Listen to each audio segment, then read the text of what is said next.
नमस्कार, आपका स्वागत है।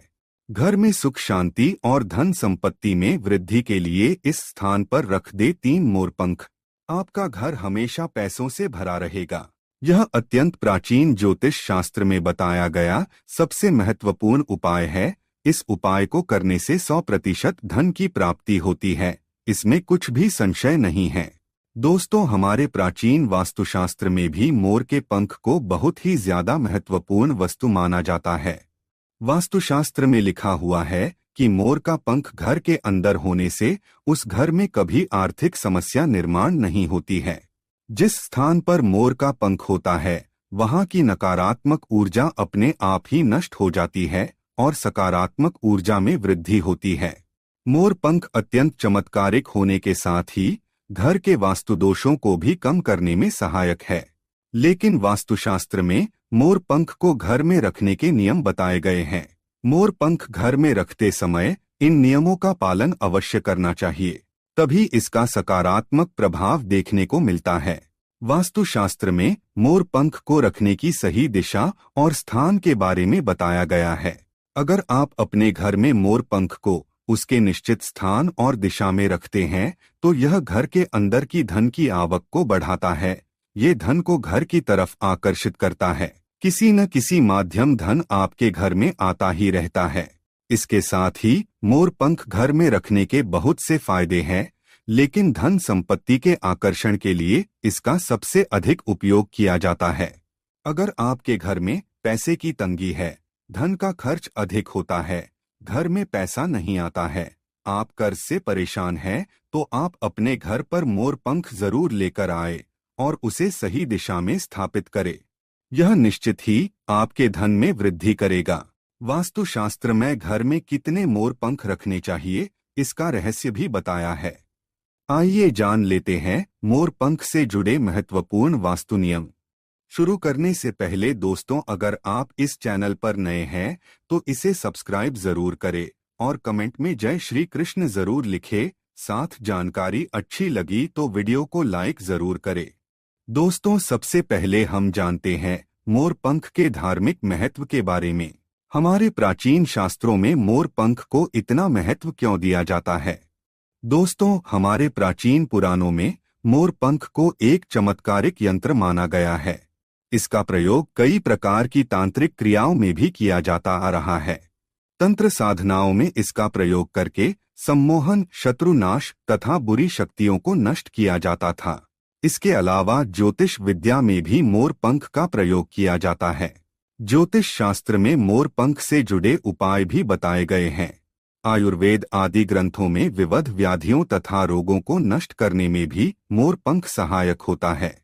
मोर पंख घर से बुरी शक्तियों को दूर तो रखता ही है, साथ सर्प आदि विषैले जानवर मोर पंख के भय से घर में प्रवेश नहीं करते हैं। इसीलिए वन में निवास करने वाले लोग इसे अपने घर के पास रखते थे। मोर से जुड़ी पुराणों में कई कथाएं लिखी हुई है। पक्षी शास्त्र में मोर से जुड़ी एक कथा का वर्णन मिलता है। प्राचीन युग में संध्या नाम का एक असुर हुआ करता था। वह बहुत ही शक्तिशाली और बड़ा तपस्वी था। गुरु शुक्राचार्य से विद्या प्राप्त करके संध्या नाम का असुर देवताओं को अपना शत्रु मानने लगा था। उसने ब्रह्मदेव और भगवान शिव से वरदान प्राप्त किया और बहुत अधिक शक्तिशाली बन गया। उसके बाद उसने स्वर्ग पर आक्रमण किया और कई देवताओं को बंदी बना लिया। लेकिन उस असुर को पराजित करने के लिए देवताओं ने एक योजना बनाई और उसके लिए उन्होंने मोर की सहायता ली। सभी देवता और नवग्रह मोर के पंखों में विराजित हो गए, जिससे मोर बहुत ही अधिक शक्तिशाली बन गया और विशालकाय रूप धारण करके उस मोर ने संध्या असुर पर आक्रमण कर दिया। इस युद्ध में संध्या असुर का वध हो गया और देवताओं को उनका आधिपत्य फिर से प्राप्त हुआ। सभी देवताओं ने मोर की प्रशंसा की और उसे भी पूजनीय होने का वरदान दे दिया। तभी से मोर को बहुत ही पवित्र माना जाता है। जिस स्थान पर भी मोर पंख होता है, वहां पर 9 ग्रहों का अशुभ प्रभाव नहीं पड़ता है। दोस्तों, केवल ऋषि मुनि और देवता ही नहीं, बल्कि भगवान श्री कृष्ण भी मोर की प्रशंसा करते हैं। भगवान श्री कृष्ण ने मोर की श्रेष्ठता का वर्णन किया है और उन्होंने मोर के पंख को अपने मुकुट में धारण करके मोर के श्रेष्ठ होने का प्रमाण भी दिया है। मोर पंख के बिना भगवान श्री कृष्ण कहीं पर भी नहीं जाते हैं। श्री कृष्ण कहते हैं, मोर शांति और प्रेम का प्रतीक है। मोर सुख समृद्धि का भी प्रतीक है। मोर का पंख मनुष्य की हर प्रकार की नकारात्मक शक्ति से रक्षा करता है।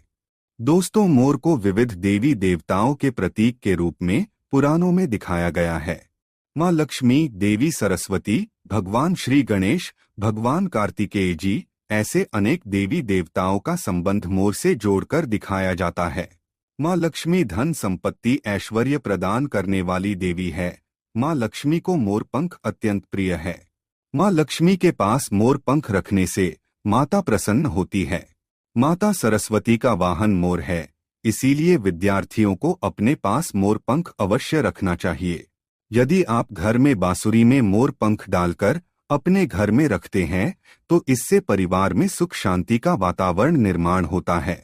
दोस्तों, हमारा घर एक मंदिर की तरह होता है। अगर इसमें रहने वाले सदस्य रोज आपस में झगड़ा करने लगे तो यह मंदिर कम, युद्ध का मैदान अधिक लगने लगता है। घर में क्लेश और झगड़े होने के कई कारण हो सकते हैं, लेकिन सबसे बड़ा कारण होता है घर में नकारात्मक ऊर्जा का प्रवेश करना। लेकिन हमारे घर में ये नकारात्मक ऊर्जा आखिर कहाँ से प्रवेश करती है और इस नकारात्मक ऊर्जा को दूर करने के लिए कौन से उपाय करने चाहिए? वास्तुशास्त्र के अनुसार प्रत्येक घर में नकारात्मक ऊर्जा फैलाने वाली चीजें मौजूद होती है। इन वस्तुओं के बिना हमारा घर चल नहीं पाता है। इन वस्तुओं को तो हम घर से बाहर नहीं निकाल सकते हैं, लेकिन उस नकारात्मक ऊर्जा को अवश्य बाहर निकाल सकते हैं। इसके लिए हमें मोर पंख का प्रयोग करना चाहिए।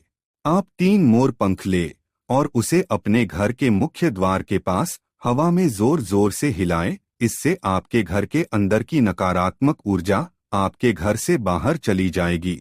अगर आप रोज सुबह ऐसा करते हैं तो आपके घर के अंदर की संपूर्ण नकारात्मक ऊर्जा धीरे धीरे समाप्त हो जाएगी और आपके घर में सकारात्मक वातावरण का निर्माण होगा।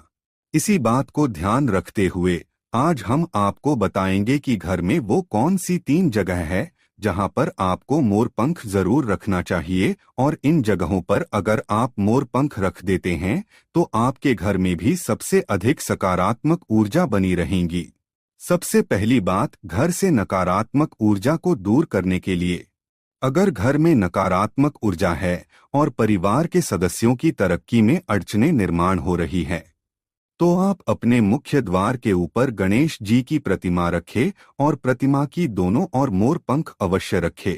इससे आपके घर में किसी भी प्रकार की नकारात्मक ऊर्जा प्रवेश नहीं कर पाएगी। यदि आपका मुख्य द्वार वास्तुशास्त्र के नियमों के विरुद्ध है तो आप मुख्य द्वार पर 3 मोर पंख अवश्य रखें। इससे वास्तुदोष समाप्त हो जाएंगे। दूसरी बात, ग्रहों के दुष्प्रभाव से बचने के लिए अगर घर के सदस्यों पर ग्रहों का दुष्प्रभाव है अथवा ग्रहों की स्थिति खराब चल रही है तो मोर पंख ले और उस पर गंगाजल अथवा शुद्ध जल का छिड़काव करे। फिर इसे ऐसे स्थान पर रख दे जहां पर ये किसी को दिखाई न दे। इससे गृह शांत होने में मदद मिलती है। तीसरी बात, बुरी नजर से बचने के लिए अगर घर के किसी सदस्य अथवा बालक को बुरी नजर लगी है या उस पर किसी की बुरी नजर का प्रभाव पड़ा है तो सोते समय उस व्यक्ति के तकिए के नीचे मोर पंख रखे और दूसरे दिन इसे किसी बहते जल में अथवा कुएं में डाल दे। इससे बुरी नजर उतर जाती है। चौथी बात, पढ़ाई में मन नहीं लगता है अगर घर के विद्यार्थियों का पढ़ाई में मन नहीं लगता है, उनकी याददाश्त कमजोर है, पढ़ाई करते समय बार बार नींद आती है तो विद्यार्थियों को मां सरस्वती के सामने मोरपंख रखकर दूसरे दिन उस मोरपंख को अपनी किताबों में रखना चाहिए। इससे विद्यार्थियों में एकाग्रता बढ़ेगी और मां सरस्वती की कृपा बनी रहेगी। 5वां उपाय, दुष्ट शत्रुओं से छुटकारा पाने के लिए अगर कोई शत्रु जानबूझकर आपको परेशान कर रहा है और बार बार आपको नुकसान पहुंचाने का प्रयास करता है तो मंगलवार के दिन हनुमान जी की मस्तक का सिंदूर मोरपंख पर लगाएं और सुबह के समय बिना नहाए ही इसे बहते हुए जल प्रवाह में अथवा कुएं में डाल दे। इससे शत्रुओं से छुटकारा मिलता है। छठी बात, मनवांछित फल प्राप्ति के लिए। अगर मन की कोई इच्छा अधूरी है, कई दिनों तक कोशिश करने के पश्चात भी मन वांछित फल प्राप्त नहीं होता है, कार्यों में बार बार रुकावट आ रही है, तो आप राधा कृष्ण के मंदिर में जाकर भगवान श्री कृष्ण को मोरपंख चढ़ाएं, अथवा घर में ही श्री कृष्ण की मूर्ति पर मोरपंख लगाएं और अपनी इच्छा उनके सामने प्रकट करें। सातवीं बात, अगर पति पत्नी के बीच तनाव हो, अगर घर के अंदर क्लेश है, पति पत्नी के बीच बार बार झगड़े होते हैं, आपसी प्रेम कम होने लगा है, तो उनके बेडरूम में दक्षिण पूर्व की दिशा में मोरपंख रख देना चाहिए। इससे दोनों के बीच में प्रेम बढ़ेगा और आपसी मनमुटाव कम होगा। आठवां उपाय, धन में वृद्धि के लिए। अगर धन की कमी है, अचानक धन खर्च हो जाता है, तो घर में तिजोरी अवश्य बनाएं। तिजोरी रखते समय ध्यान रहे, तिजोरी को पश्चिम की दीवार पर सटाकर रखे और उसका मुख पूर्व दिशा की ओर हो। इससे देवराज की कृपा दृष्टि बनी रहेगी। साथ ही मां लक्ष्मी की पूजा में मोर पंख रखकर उसे तिजोरी में रखे। इससे घर में सुख समृद्धि आती है और धन की कमी महसूस नहीं होती है। यदि धन की समस्या आ रही है, तो घर के अग्नेय कोण में अर्थात दक्षिण पूर्व दिशा में अपनी कमर से ऊपर कंधे की ऊंचाई पर 2 मोर पंख शुक्ल पक्ष में लगाएं। जल्दी ही धन प्राप्ति के नए अवसर प्राप्त होने लगेंगे। 9वां उपाय, आप किसी भी शुभ दिन मोर का एक पंख लेकर घर के किसी ऐसे स्थान पर रखें जहां पर आने जाने वाले लोगों की नजर सबसे ज्यादा पड़ती है। असल में मोर का पंख नकारात्मक ऊर्जा को अवशोषित करता है, इसलिए आपको इसको ऐसे स्थान पर लगाना चाहिए जहां ये सभी को नजर आए। मोर के पंख का ये उपाय न सिर्फ आपको बल्कि आपके घर के सदस्यों के जीवन में भी सुख और समृद्धि जरूर लेकर आएगा। तो दोस्तों, उम्मीद है आपको यह जानकारी अच्छी लगी होगी।